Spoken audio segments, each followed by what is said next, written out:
How do you feel about Project 2025? I find myself being in denial that anything is going to come of it, while at the same time I'm absolutely scared out of my mind. Mark my word, if and when these preachers get control of the Republican Party, and they're sure trying to do so, it's going to be a terrible damn problem.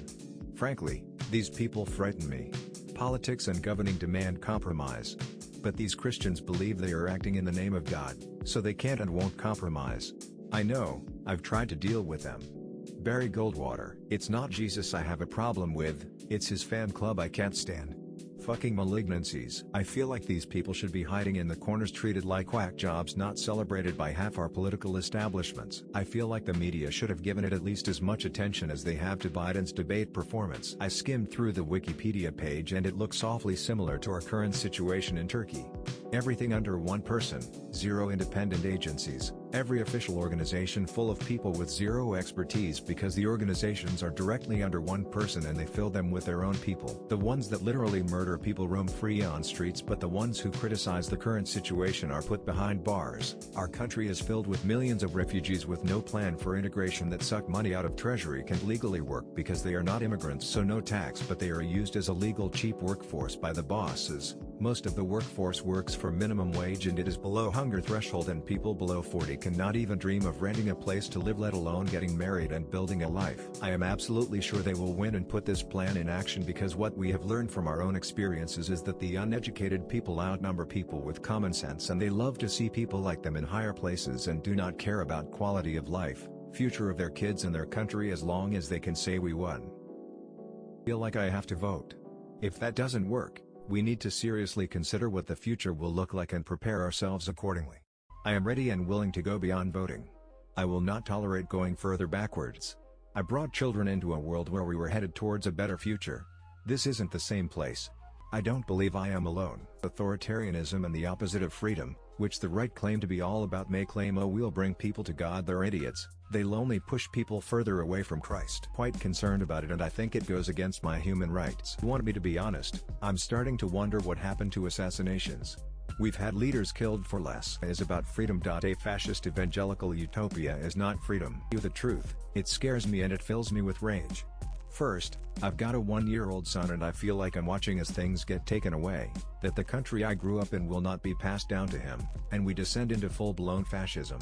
2. When I read the words that Kevin "Bitch-ass" Roberts said about there being no bloodshed so long as the left allows them to exert their will, the feeling I have reading that is dark, and something tells me shit is about to get real. I don't want a war. I don't want to see that, and I don't want to experience it. But I feel like there's nothing I can do about it. It's unfolding right before our very eyes. Sigh.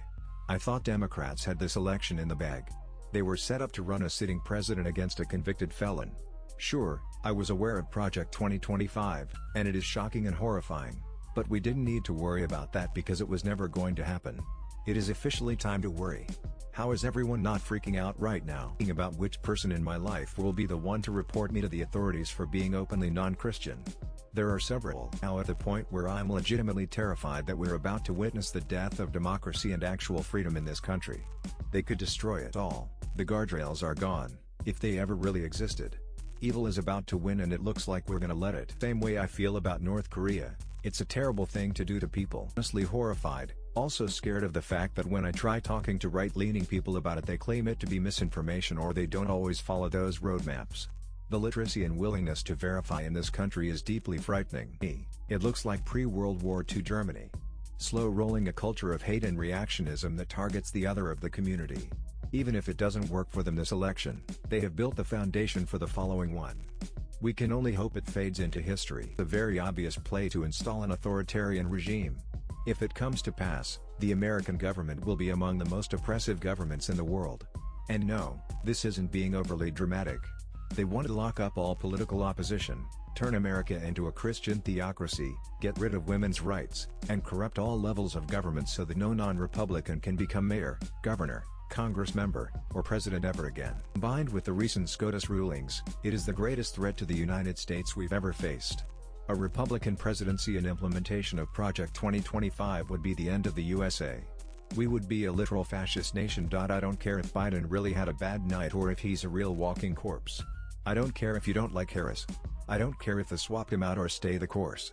I don't care if you're sick of the DNC jerking us off. You owe it to every American, whether you stand on the American political spectrum, whether you like them or not, whether they are the most obnoxious progressive you know, or the most foolish conservative who doesn't understand what they are voting for. You owe it to everyone in America to vote blue from top to bottom, to know every single ballot measure and proposal and vote on all of them. We are at the actual breaking point. Most Americans don't understand how government works. They think everything is political in government.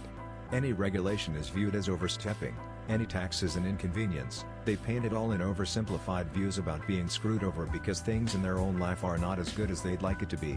And why not? Government is a convenient scapegoat. If it weren't for the nanny state, all one's dreams would become reality. However, federal regulatory bodies, and federal research institutions, developed out of necessity, not greed. OSHA is needed because of how dangerous work became in the late 19th and early 20th century. Without government oversight and legal regulation, your boss could cut corners on safety and endanger your life because historically, they did. That needs to be an independent agency, and it requires support from a Department of Labor. Nonpartisan support. The EPA needs to be nonpartisan. Historically, non-regulation of the environment led to putting communities at risk. Lead poisoning, carcinogenic agents in water supplies, dangerous air. There needs to be nonpartisan scientists helping enforce safety standards for the public good. Otherwise, your only recourse against a private company who dumped poison into your water would be a civil suit after you were injured. So, your cancer-ridden family could spend years filing lawsuits against a multi-billion-dollar organization in the hopes that your family lawyer could outspend them. Without an impartial EPA, your health is at risk. I could give hundreds of examples. Our quality of life and personal safety depends on systems that are indifferent to political eliminates that system. It is a literal threat to your health and well-being. To my health and well-being, a directive that fetishizes the 18th century and ignores everything that happened in the 19th and 20th century to get us to where we are as the byproduct of failed scholars. 2. The Heritage Foundation is not a collective of renegade thinkers acting independently of a biased intellectual elite.